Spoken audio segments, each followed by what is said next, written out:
And eagles are such royal birds, very royal birds. And they are, this mother eagle had just given birth to three eaglets. And eagles always build their nests on top of a cliff. And this little bird was not flying. Okay? You know how eagles teach their birds to fly? They just fly till there, come back. Again fly, come back. That's the way they practice about how to learn flying. Finally, one of them among the three was refusing to fly and fly away. So after some time, the mother eagle, she saw the little eaglet not ready to fly. She gave one kick. The eagle flew because it didn't want to get hurt. That's called tough love. Learn from animals.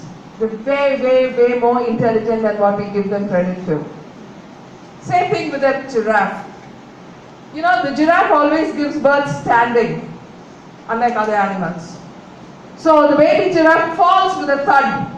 Imagine from that height, for a newborn baby giraffe to fall, it can get hurt. At least we think so. But the mother giraffe doesn't allow the baby giraffe to waddle, to find her feet, to this thing, that thing, nothing. She gives a kick and makes it stand immediately, so that, who knows, there's a tiger or a cheetah, the baby giraffe has to be ready to run the moment it's born. One kick with that mother giraffe's foot, you can imagine, we'll all be flying 25 kilometers away. One kick and the baby giraffe learns to stand on all the 4 feet and ready to run. It's called tough love. It is love, but it's tough. So caring is not about showing the more archy side of love with hearts and roses and chocolates. You can be tough, but the child has to know that you care for the child. That's the only secret that matters. Once your student knows that this teacher might fire, may do everything, but she cares for me, you have a fan following. Your Facebook will get around 2,000 likes. Seriously. How do you do that is something that's very individualized, that you need to realize, because I don't know your students. If I knew them, I'd tell you probably try this, probably try that.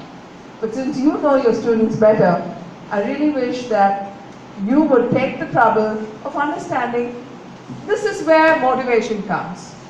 Some children need recognition. They don't care for anything else. Some children need achievement. Some children need incentives. Some children look for growth. Some children will work only when they are afraid of you. You have to understand what is the password.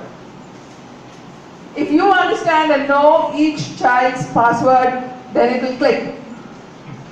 Otherwise, it will get rejected. How do you know?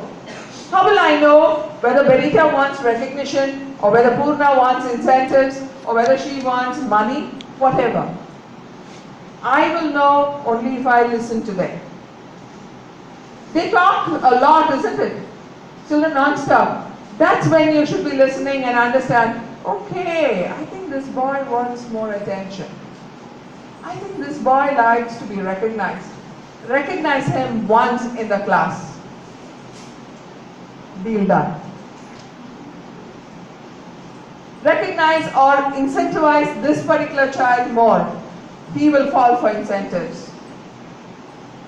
That is your brilliance.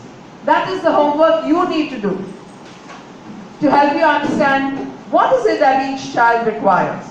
Even here in our group here, each one of us will not fall for the same thing. If I frighten you, not all of you will be afraid. But if I tell you there is growth in particular thing, some of you might like it. Each one of you is different. Ditto for your students. Your students are also very different. And unless you as a classroom leader understand what is it that I can give them that will make them be in a way in which they can go towards the other direction. I think you've done a phenomenal job. Yes? Yes?